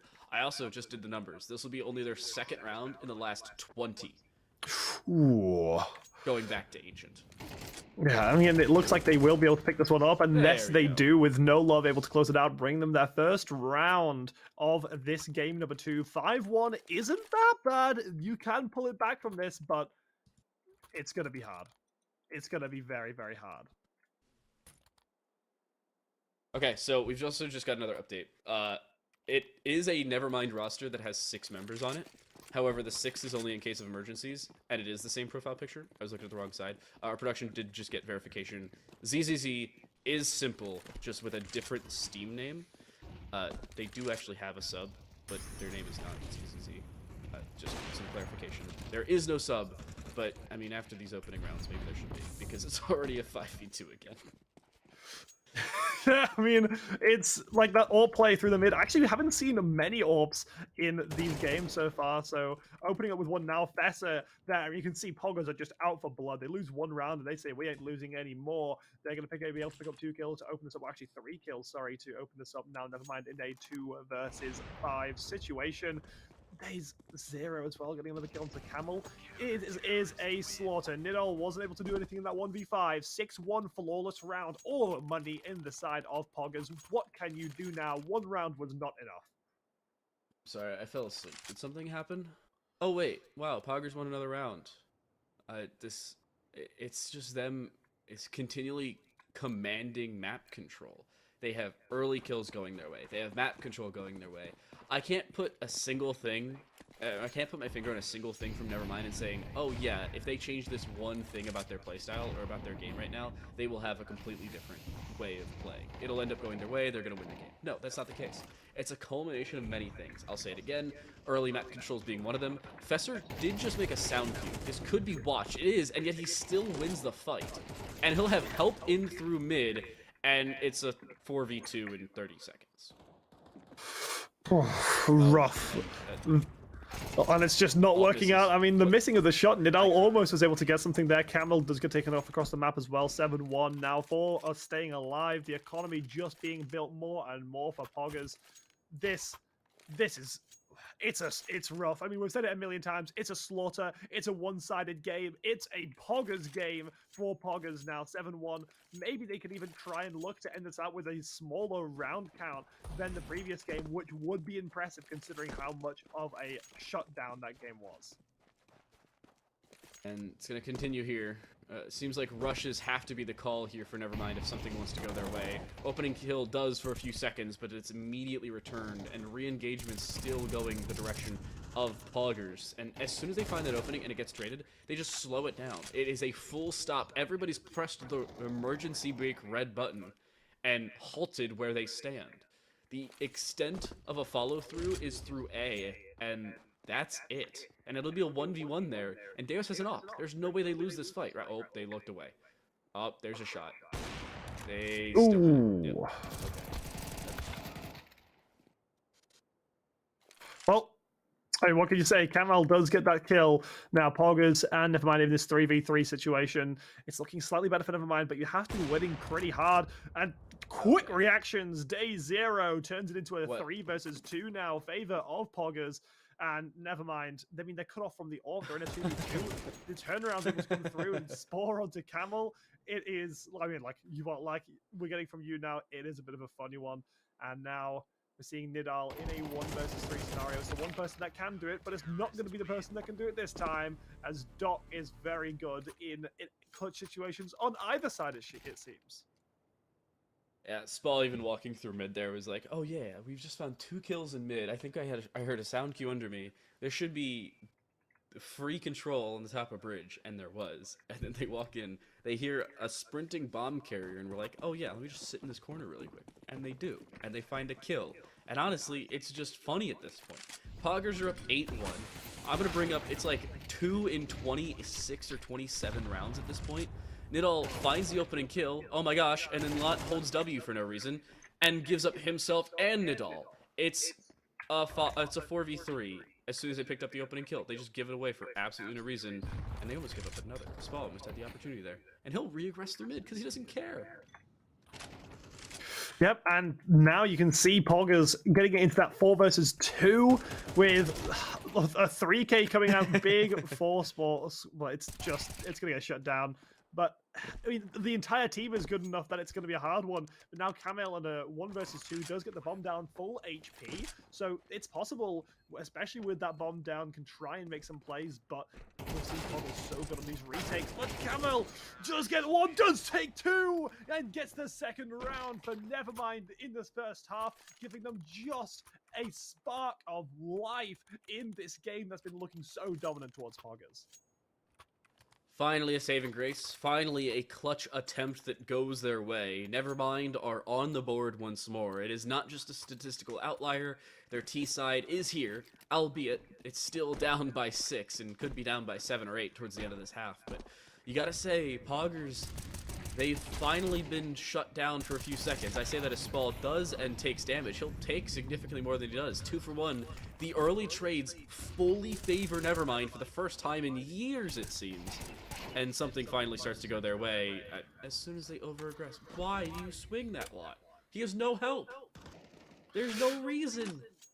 Yeah, there's not even much you can really say about this. I mean, Nevermind have, in some cases, been able to get these advantages, but it seems they throw them away straight away. Day 0 does get a kill there across the board. Now 2 versus 2 as Camel is able to avenge onto KD69, but Nidal only on 47 HP.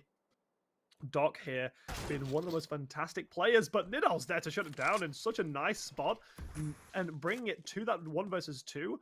Day 0, 4 HP and a dream in this, as Nevermind are actually starting to show some signs of life, some signs of a comeback. They're going to have to do still so much more. This is such an insurmountable amount of rounds to be behind. And not only that, this is game number 2. They lost game number 1. So they've not only got to come back from an 8-2 deficit, but on top of that, they've also got to then win the next game too. So this is, yes, a couple really good rounds for Nevermind, but these rounds should have been happening ages ago because it's almost looking too much to pull off for Nevermind so far.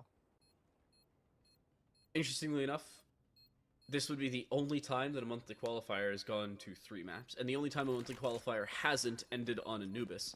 The fact that Anubis has actually been played in all 3 monthly qualifiers, I think, is the surprising part there. Camel should escape here safely. They have enough HP to survive the bomb blast even from this distance. All is okay, and Nevermind will indeed save over those 2 guns.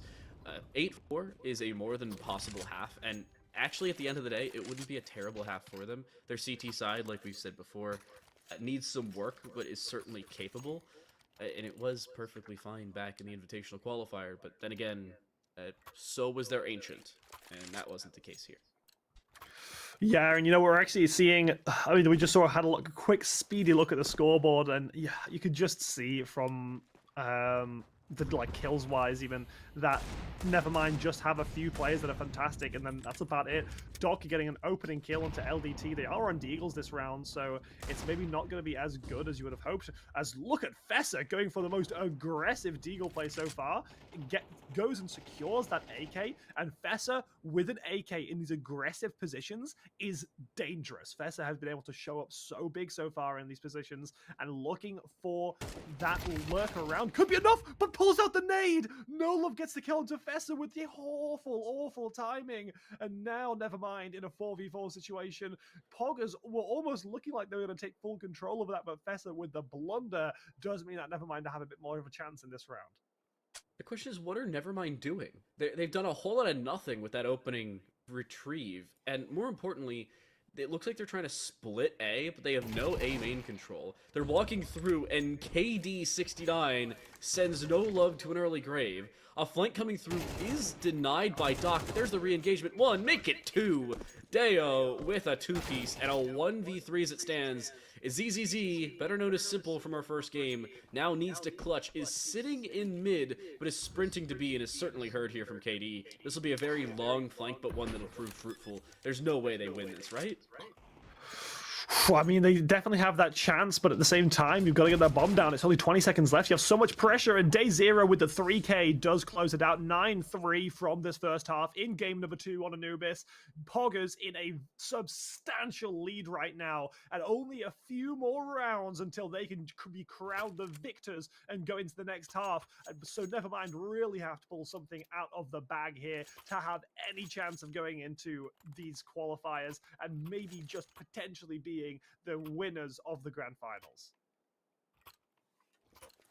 9-3 to start in both games. Back on Ancient, it was 9-3 in the first half, again on the CT side in favor of POGGERZ, and their T side just about as clean. They won 4 of 5 rounds and took the game in fair storm. Here, it is a rush once more. We saw this the last time they pulled a pistol round, and it was equally as successful. Already 2 kills picked up. They're looking for a third. Nidal does retrieve 1. They should still be a bomb plant, and it is, and a post plant. 1 bullet left for KD. Of course he hits it, because why not at this point? 1v3, and the walk from Doc. You have to stop moving for the USP to be functional, but that was your team. For some reason, I thought it was the CT. I mean, maybe he did too as well, but there we go. POGGERZ getting that round 1, and now it's looking rough because we're looking towards these bonus rounds. And I mean, POGGERZ, they only need they literally 3 more wins, and that's it. The entire series will be over, and Nevermind, unless they're able to score another point, would literally only have 6 rounds to their name across the whole best of 3, which would be a very, very, very rough start. So we're going to have to at least hope that we can see Nevermind try and put some effort into these last few rounds and get something out of it. But the P90 rush with Day Zero gets 1, Fessa gets a 2nd, but Kamal's there to shut it down. Luckily, Lot does get 1 tap by KD69. They're watching where Camel's going to come from, and they do just get it there. Now it's a 3 versus 1. POGGERZ have the guns. Nevermind have been put in a poor spot, and No Love isn't going to be able to clutch it up. 3-11. POGGERZ running away with it. I think we've just about seen the end of this game. If you too want to play like Poggers, you need just 2 keybinds. Bind fire to mouse 1, and bind forward to W. Those are really the only 2 keybinds they've been using. W and mouse 1, it seems. And a W key is all they need on the T side to take things. Even with a couple deagle shots raining through, it didn't really matter at the end of the day. I wouldn't hate if Poggers just held W in every round and tried to 4-0 the second half with only rushes with AKs. It would honestly just be a hilarious way to close things. Doesn't seem like it's going to be the case here. A little bit more of a slow standard round, considering Nevermind do have a bye, and yet they still have 2 opening picks. And both of them, well, one of them on a headshot, the other through a smoke, because why not? Yeah, you know what? Nevermind keeps showing these slightly more promising plays like this. You can see like the occasional deagle headshots to try and close up. We get comms now as well. But either way, I think with the signs of life that Nevermind show, they do have potential, but it just feels like Poggers are across the board so much more consistent with their plays, and therefore they're able to just win so many more of these rounds, because even though Nevermind have some random great plays, it's then followed by these either subpar or average plays that Poggers are outclassing at almost every corner. So we're going to have to see a little bit more, but we are now, Nevermind in this 2 versus 3, not so ideal for them. Bomb's gone down, and now they're going to have to run across the map to try and do something. We're just going to have to see a lot here. What? Maybe they have the time. Spray down, missed opportunity. There we go. Katie will finish it, and Deo wins their own fight over towards mid. A little dangerous. Was a little hesitant to say that's an easy round, but already 3 picked up for Poggers. This may be the quickest 2-0 we've had on our Arena Esports Monthly Finals thus far. And never mind, it is, again, 9 consecutive rounds required. Nidhall is the closest one to being anywhere near positive. He's 11 and 14. Every single player on Nevermind has died in every single round other than 1. They all have 14 deaths in 15 rounds. Yeah, and oh, no. you can even see the rounds are just crazy. Yeah, it is Jova. Fessa and Doc just seem to be some of the biggest players in this game, and even the last game as well, as they're able to just run through and get stuff done. Fessa a bit over-aggressive running into the molly there to try and get one more kill, but at this point, you really just have to think, is anything even going to come out of this? It's a 3 versus 4. The bomb's gone down so early. Simple there does get 1. Almost turns it into 2, but Spore's there to shut it down. Now getting the advantage once again. Bomb still down, time's ticking. Spore gets another, and players are even leaving the game. They're already saying it's completely over. It looks like they've already completely given up because the bomb's going to go off and Poggers are going to take this. He's saving the KD in the final round of the game. And that about sums this one up. He'll go spinning through mid. Deagle, will it close it? Never so cleanly, but it'll be the game anyway. Camel will be the only one to not have 15 deaths as we look at the scoreboard maybe later on. And the most anticlimactic, hyped-up game for Nevermind. Poggers will take it. An invitational qualifying team has still yet to win a monthly final here in CS2 specifically, and Poggers are your 3rd team headed to the Arena Esports playoffs. You know what? I'm happy. They got the name for it. Poggers, fantastic name and fantastic gameplay as well, as we saw some of the best CS I think I've seen, especially at this tier. And this is obviously the final score, 2-0. Very, very clean. 6 rounds for Nevermind across both games that were played. A very dominant 2-0 nonetheless from Poggers. And honestly, I'm excited to see what they can do more in Arena Esports. I'm excited to see if we can maybe spot out some of these, I guess, more exciting plays from Poggers, because they did, even though I was talking about them being consistently good, they did have some exciting plays. Fessa, especially across the board, was one of the best players I've seen in Arena Esports in comparison to the other players that he's with. You know, even across other games, we just don't see this level of dominance, and CS is definitely the game where we can see it. The entire best of 3, from the start of the pistol round back on Ancient, even including the technical pause, to just about right now, an hour and 5 minutes. 13-4 and 13-3. If that doesn't sum up what is a clean and obvious victory, I don't know what will at the end of the day. This stream will last less than 2 full hours in a best of 3, and we have a 30-minute timer to open it up. That's how good Poggers was. And I'm going to say the classic line from Shaq, "I'm sorry I wasn't familiar with your game."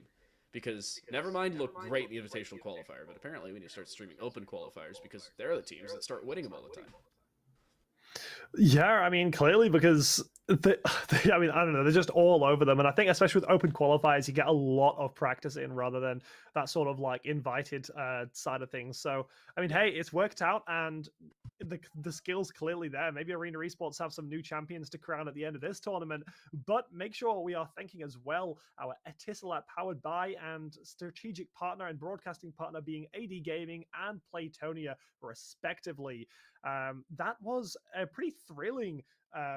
Best of I want to say best of 3, but really speedy 2 hours. We're going to see some of the highlights from that second game here. This was very early on, round 2, where we saw Day Zero just pick up a nice little 3K, almost 4, and you could just see almost all of these highlights are from POGGERZ. We're seeing almost no Nevermind highlights here. Nevermind picked up 3 rounds, and I don't think we'll have any more than maybe 5 kills from them throughout most of this game. There we go. Maybe a few more than that. Oh, there we go. There's 2. Picked up 1. Make it 3! Oh my gosh. When we're starting to count how many kills they picked up in the highlight package, that's when we start to get concerned. It's a really anticlimactic way to close out our 3rd monthly qualifier as well, because I was really hyped for this game. POGGERZ was a team coming out of Open. They were a team that were the unknown, and then it was obviously Nevermind coming out of Invitational saying, oh yeah, they looked great. They had a very close game, but they were dominant at the end of things. They just didn't look like the same team at the end of the day. And that was I'm not going to say upsetting part, but I'm going to say kind of disappointing part of this, where it could have been, it would have been, it probably should have been, but it wasn't. They picked up 7 rounds in 2 maps. I mean, hey, maybe it's not the end. A game of Rainbow Six. Well, maybe it's not the end. I mean, they still have that open qualifiers for the next round, so maybe we'll see a return. Maybe we'll see them come back and be there for more, because especially if you're saying they're a lot more dominant in their previous games, maybe today was just a bad day. Maybe today wasn't their time, and it could just be the case that we see them come back, but I think it's quite slim, especially with the demoralization that we definitely saw in those games from POGGERZ. I would be terrified to go at it again. All I'm saying is that RGW in our first qualifier won the Invitational qualifier, lost monthly, and then a couple weeks later went through open qualifiers and then won monthly. Maybe you just have to not play an Invitational qualifier. Maybe we see Team Nevermind back here in a couple weeks' time, back in the new year. This is our final Counter-Strike 2 broadcast of 2023, and I'm not going to say a disappointing way of capping it off, but an anticlimactic way for a couple. 11 and 15, 11 and 13 for Camel. It wasn't great across the board. Like I said, Camel the only one that did not die 15 times. But for the entirety of POGGERZ, it was clean in both games. KD is the only player for the team in either map to go negative. And even then, he was 1 kill off. Yeah, and look at that. Dayzeros, 22 and 4. That is... Oh, that is something else. Like, that is... Wow. Well, that is not something you see every day. You could almost turn around and say, like, oh, well, they could have gone for that 30 bomb, but there's just no time to go for that 30 bomb because they're winning the game too fast. 13 and 3. Yeah. Like, how do you even get 30 kills in that? Yeah, even when finding 22 kills in 16 rounds, a 5.5 KD, and we're saying, they should have gotten 30. End of the day, here's our overall scoreboard. 2 separate players at 36 kills. Spa and Deus, or Spawns, as they're officially noted. Both of them with well above a 2.0 KD by a very narrow margin, albeit, but Fesser went 30 and 21, and they looked even better. There's your 30 bomb. As soon as they started playing more than, 16, 17 rounds in a game, magically they can drop those kill totals. Yeah, and like, you're right. That's. I mean, you're absolutely right. Like, it does just take more rounds, and they would have gone there. But I think looking at the scoreboard, I'm actually quite surprised. I would have expected to see Fesser a little bit higher up and Doc, and I do feel like Fesser and Doc actually got, in my opinion, the slightly more relative kills, like the kills that actually meant quite a lot more in impact these games. Frags. Yeah, impact frags, exactly. That's the word I was looking for. The impactful kills, because especially Doc, you saw in that first game in Ancient, Doc getting those really nice clutches up, and almost every kill mattered, especially in those early rounds. So maybe the scoreboard isn't the best way of seeing it, but you do get to see the idea of how much dominance was in that just from the scoreboards alone, because that was dominant above all else. One thing that is noted in 2 other esports that I work, Rainbow Six and Call of Duty, is we call it COST, or KOST. It is kills, objectives, survival, and trade. A trade frag. That's one thing that isn't tracked in Counter-Strike. And then in Call of Duty, they just go with untraded kills, which is if you find a kill and somebody doesn't kill you, it is an untraded kill. That is my favorite statistic in all of esports because it shows how individualistic some of these players can be. I casted a game last night where somebody found 24 kills and 19 of them were untraded, and they were the single most impactful player on the team. I feel like that's a similar scenario here with Doc and Fesser, where it seemed like they had so much more impact because they were untraded. Yeah, sometimes you found multi-frags on other players, but not all the time were they as nearly as impactful, especially with some of those eco-frags I brought up back in game number 1.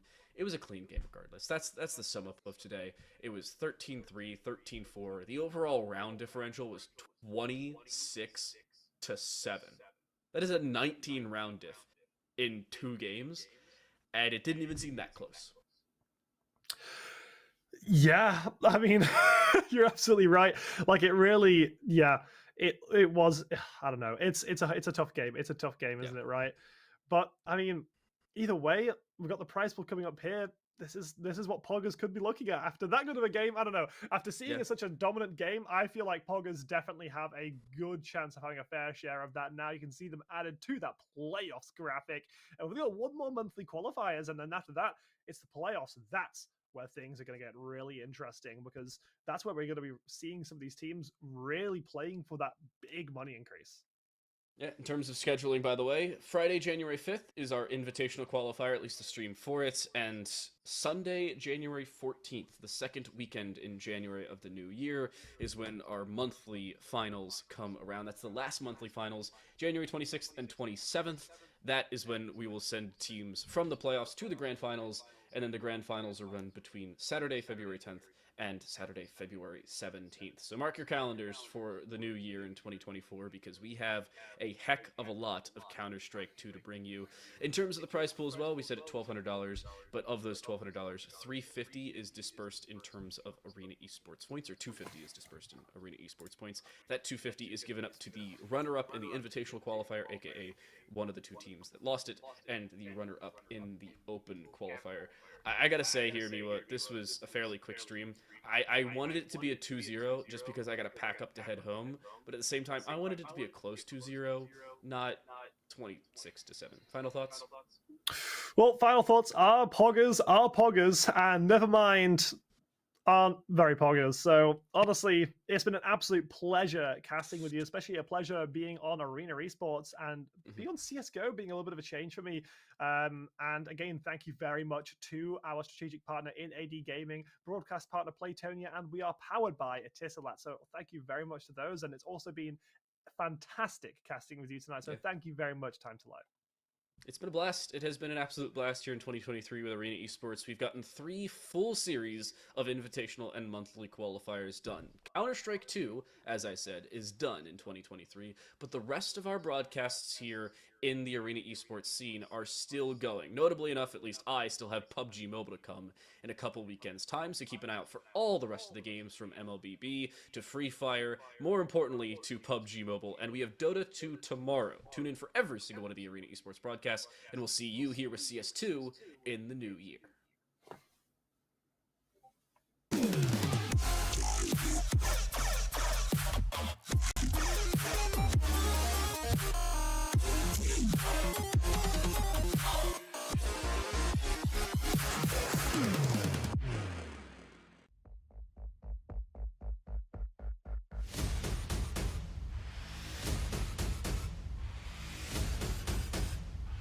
Let's do this, Abu Dhabi!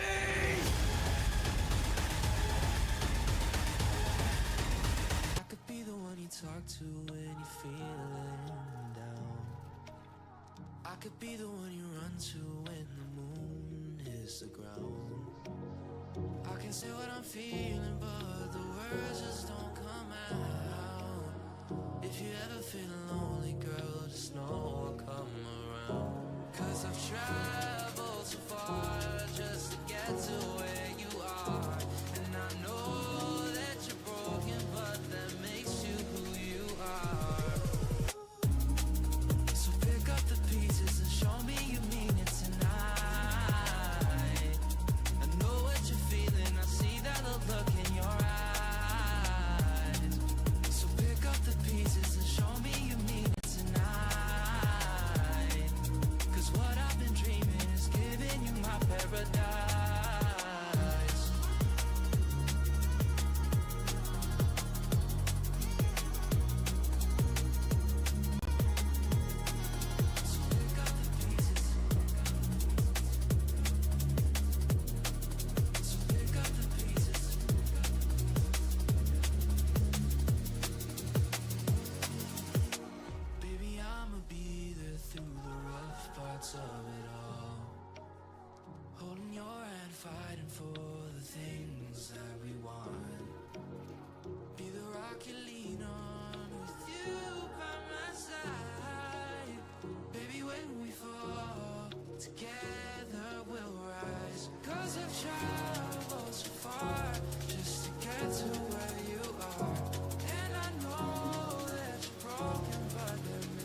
PS2, give me that loyalty. PS2, give me that loyalty. Cause I'm taking the world, you'll see. Cause I'm taking the world, you'll see. They'll be calling me, calling me. They'll be calling me, calling me. They'll be calling me royalty.